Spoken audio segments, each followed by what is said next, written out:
है ये सिर्फ तो सोशल मीडिया वाले लोग। हाँ, सोशल मीडिया ही आज का मीडिया है।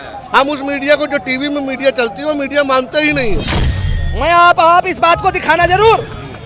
भाजपा वाले कह रहे हैं कि कांग्रेस में अकेले राहुल जी रह जाएंगे, है कि नजाकत अली आज गुंडा लुच्चा बेईमान है, गैंगस्टर है, माफिया है, और मैं भाजपा में चला जाऊं तो उनकी वॉशिंग मशीन में धुलकर बिल्कुल पाक और साफ हो जाऊंगा। बनारस में जहां पर राहुल गांधी खड़े होकर के भाषण दे रहे थे, फिर उसके बाद उनके जाने के बाद भाजपाइयों ने उसको गंगा जल से धुला था, उस पर आप क्या कहेंगे? थोड़ा सा हम चाहेंगे वैकेंसीज वगैरह पर क्या प्रतिक्रिया है भाजपा की? लोग कहते हैं कि उनकी मैनिफेस्टो में है ही नहीं कि सरकारी नौकरी दिया जाए। हाँ, ये तो आप बड़ी अच्छी बात कही कि मोदी जी मणिपुर में कई बार आंसू पोंछने गए मणिपुर के लोगों का। ब्रिटेन ने ईवीएम की स्टार्टिंग किया, आज वो ब्रिटेन जो है पहले पेपर से चुनाव कराता है। लोकसभा चुनाव को लेकर के राहुल गांधी की जो न्याय यात्रा है वो प्रयागराज कुछ ही क्षण में पहुंचने वाली है, और आप हमारे तमाम जो उनके कार्यकर्ता हैं वो देख पा रहे हैं। सभी लोग उस जुनून को आप देख सकते हैं, जिस प्रकार से राहुल गांधी यहाँ पर पहुंचने वाले हैं। जो लोगों में जोश और जुनून लोगों के चेहरे पर दिख रहा है साफो साफ।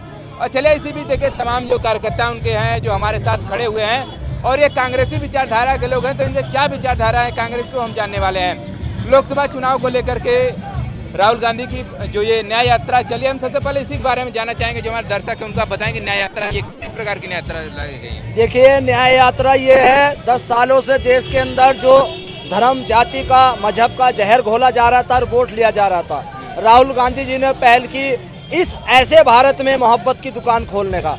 हमारा देश गंगा जमुना की तहजीब वाला देश है। हमारे देश में जहां लखनऊ की भूल भुलैया है, वहीं हमारे रामचंद्र भगवान की सरजमी जहां वो पैदा हुए थे अयोध्या है। जहां दिल्ली का लाल किला है, वहीं अमृतसर का लाल गुरुद्वारा है। जहां फतेहपुर सीकरी की मस्जिद है, वहीं हमारे ईसाई भाइयों का गुरुद्वारा, वो गिरजाघर है। तो इस गंगा यमुना तहजीब को बचाने के लिए राहुल जी यात्रा लेकर निकले हैं, और इस यात्रा में बहुत बड़ा सहयोग और सम्मान सब लोग दे रहे हैं। मैं पश्चिम यूपी के जिला बिजनौर का रहने वाला हूँ। मैं समझता था बहुत बड़ा जहर लोगों में घुला हुआ है, डर सा लगता था, मगर जब मैं यात्रा में निकला, यकीन मानना भाइयों, मेरी जिंदगी की सबसे पहली और सबसे अच्छी यात्रा है। हिंदू भाइयों के बीच में रहकर मुसलमान भाइयों के बीच में ऐसा माहौल मिल रहा है, ऐसी मोहब्बत कि जैसा सगा भाई होता है। तो मैंने कहा इस राजनीति में जो राहुल जी ने मोहब्बत की दुकान खोली है, इस दुकान में मैं भी जाऊंगा और हिस्सा लूंगा कि अब भारत से नफरत हटानी है और भारत को जोड़ना है। क्या बात है, उसी के लिए ये यात्रा निकाला गया है।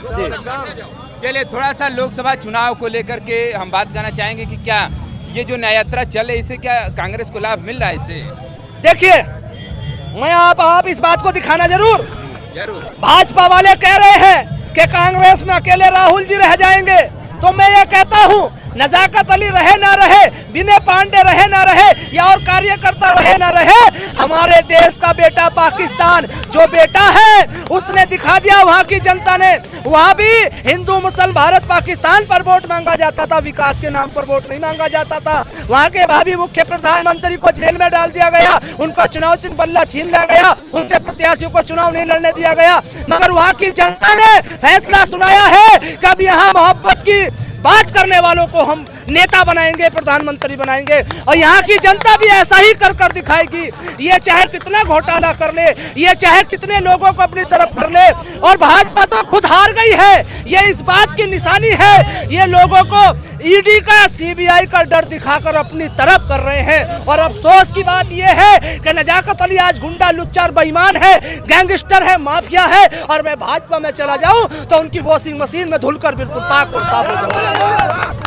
ये ऐसा पाउडर। एक वीडियो आपने देखा होगा कल की डेट में गोदौलिया चौक बनारस में, जहां पर राहुल गांधी खड़े होकर के भाषण दे रहे थे, फिर उसके बाद उनके जाने के बाद भाजपाइयों ने उसको गंगा जल से धुला था, उस पर आप क्या कहेंगे? देखिए, मैं शुक्र अदा करता हूँ उस ईश्वर का, उस अल्लाह का, उस भगवान का, उस वाहे गुरु का, कि उसने हमें ऐसे देश में पैदा किया जहाँ संविधान का चलता है, संविधान की चलती है। अगर संविधान ना होता तो ये लोग पता नहीं क्या क्या करते। ये मनुवादी किस्म के लोग हैं, क्या दिखाना चाहते हैं, क्या बताना चाहते हैं, ये उसको दूध से धोया गया। और मैं ये मैसेज देना चाहूंगा आपके माध्यम से कि अगर इस 51 लीटर दूध को गरीबों को पिला देते, बेचारों को पिला गंगा जल को पिला देते, तो शायद किसी को फायदा हो जाता। और गंगा एक अमृत है, गंगा का पानी एक अगर बीमार को भी पिला दिया जाए, हम मुसलमान हैं, हम आस्था रखते हैं कि अगर कोई गंगा का पानी पी ले, गंगा का पानी घर में रखा रहे तो वो कभी खराब नहीं होता। आप गंगा जल से धो रहे हैं, आप मंदिर मस्जिद को बांट रहे हैं, आप मंदिर मस्जिद को बांट रहे हैं। दूसरी तरफ आप प्रचार कर रहे हैं कि हिंदुओं के ठेकेदार हम हैं, मंदिर हमने बनाया है। तो मैं पूछना चाहता हूं इस भारत के लोगों से, क्या सुप्रीम कोर्ट का आदेश कुछ नहीं है? मंदिर अगर बना है तो सुप्रीम कोर्ट के आदेश पर बना है, और जिसका सम्मान इस देश में रहने वाले हिंदू, मुसलमान, सिख, ईसाई मुसलमानों ने सबने किया है। और हम हमेशा न्यायपालिका का विश्वास करते रहे हैं और करते रहेंगे। क्या कहना चाह रहे हैं आप? मैं कहना ही चाह रहा हूँ, मैं देखिए ना कांग्रेस का कहता हूँ ना बीजेपी का कहता हूँ, मैं एक छात्र हूँ, मैं पीएचडी कर रहा हूँ। इन्होंने कहा कि जो राम मंदिर बना है सुप्रीम कोर्ट के आदेश से बना है, लेकिन उसी सुप्रीम कोर्ट में तो कपिल सिब्बल जी ने कांग्रेस से जाके दिया था एविडेंस कि राम मंदिर काल्पनिक है, कांग्रेस ने दिया था ना, तो वो लाभ ले रहे हैं, लेने दीजिए। लेकिन कांग्रेस को अगर जीतना है तो बूथ स्तर से, जमीनी स्तर से जोड़ना होगा, हवा हवाई बात नहीं करना होगा। जितने लोग हैं ये अगर ये भीड़ मत रूप में बदल जाएगी, पक्का कांग्रेस जीतेगी, मैं नहीं कह रहा हूँ। लेकिन ये हवा हवाई केवल ऐसा करना, देखिए जिसको लाभ ले रहा है लेने दीजिए, आप उससे मतलब नहीं है, लेकिन आप बूथ स्तर से कार्य कीजिए। क्या आपको लगता है कि जहर घोलने का काम कर रही है भाजपा? नहीं, भाजपा तो कहने की कर रही है, मैं सहमत हूँ। वो भाजपा जो है जहर घोलने का काम करती है, क्योंकि उसका देखिए वो तो है। लेकिन आप कहेंगे राम मंदिर यूसीसी, वो तो भाई उसके उसमें है, क्या नाम है, जो क्या कहते हैं उसको, मैनिफेस्टो में, वो तो उसके मैनिफेस्टो में उसका लाभ लेगा वो।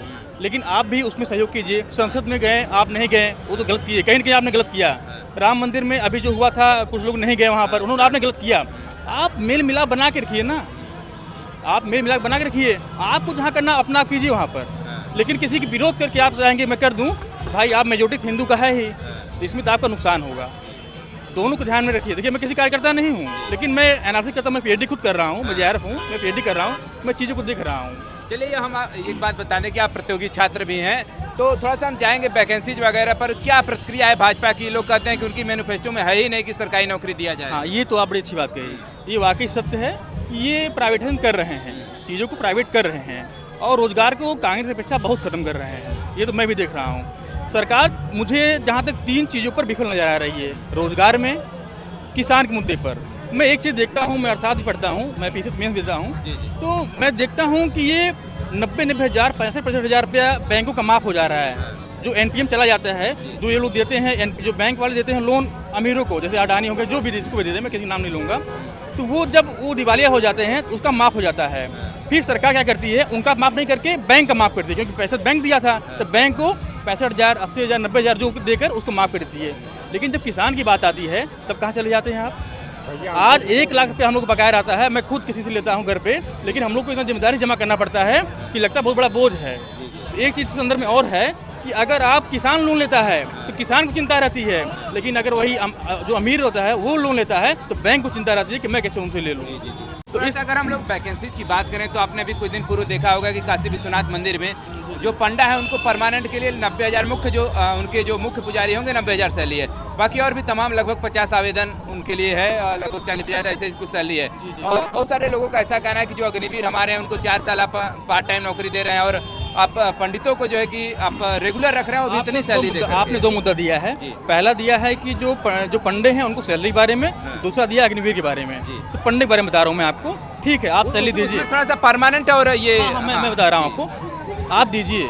क्यों दीजिए? क्योंकि आप देखिए हमारे पास जैसे वक्फ बोर्ड है, ईसाई का बोर्ड है, हिंदू कोई बोर्ड है, कोई बोर्ड नहीं है, कोई बोर्ड नहीं है ना। तो अभी जितनी भी उससे कमाई हो रही है, जो भी उससे पैसा आ रहा है मंदिरों से, गवर्नमेंट लेती है ना, उसका भी दायित्व बनता है कि उसको दे। और इससे क्या होता है, चीज़ें सिस्टमेटिक हो जाती हैं। पैसा जो कोष में आता है वो अपने बांट खा कर ना कर वो एक सैलरी के रूप में दिया जाए, वो तो ठीक है, मैं इसका समर्थन करता हूँ। अग्निवीर वाला मुद्दा एक संदर्भ में बिल्कुल गलत है, क्योंकि मैं ही अगर सेना में जाऊँगा, मुझे मालूम है कि मैं 4 साल बाद वापस आ जाऊँगा, मेरे अंदर वो देशभाव नहीं रह जाएगा, ठीक है ना, वो जुनून नहीं रहेगा, क्योंकि मालूम है 4 साल बाद चले आएंगे। जैसे अभी देखिए सरकारी में क्या होता है, एक शिक्षक है जिसको मालूम है मैं परमानेंट हो गया हूँ, उसमें मैं पढ़ाऊंगा, सब कुछ मैं अपना उसमें सर्वस्व देने का प्रयास करता है। एक होता है जो संविदा पर आता है, उसको मालूम है कि मैं 1 साल बाद 2 साल बाद चला जाऊँगा, तो अपना पूरा नहीं दे पाता है। इस संदर्भ में अग्निवीर को मैं खंडन करता हूँ। लेकिन हमारे देश के प्रत्येक युवाओं को चाहिए कम से कम 2 साल 4 साल का वो सैनिक शिक्षण ले, लेकिन स्वेच्छा से हो। खामोश मिजाजी तुझे जीने नहीं देगी, इस दौर में जीना है तो कोहराम मचा।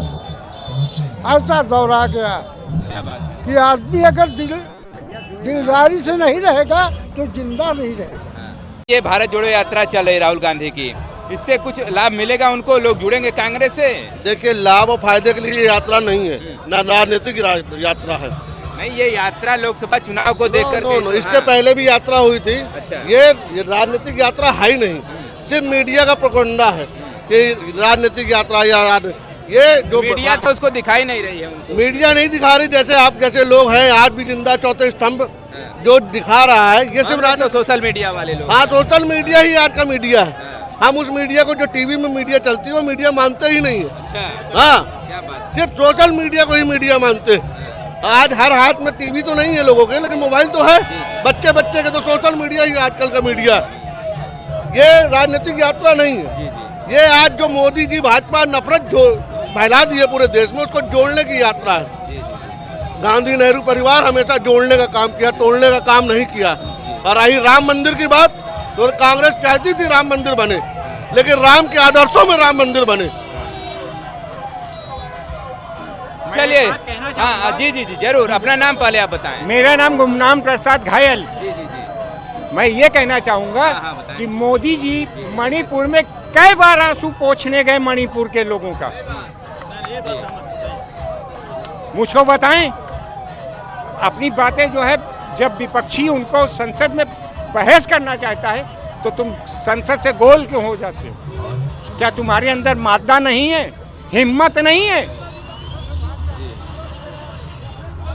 कहाँ तक ऐसे तो तुम चले जाओगे, दहेज दहाड़ दहाड़ के बोलोगे हैं? तुमने सबको ईडी के माध्यम से दबा के अपने पास बुलाया है। अरविंद केजरीवाल के ऊपर 7 बार 8 बार ईडी जांच करवाई, क्या उखाड़ लिया तुमने? क्या है, उनको अरविंद केजरीवाल से ज्यादा डर लगता है क्या, कि मतलब उन्हीं के ज्यादा पीछे उनको केजरीवाल को 2 आदमी से डर लगता है। एक उनके पिताजी अरविंद केजरीवाल, दूसरी उनकी अम्मा ममता बनर्जी। इन लोगों से ज्यादा डर लगता है।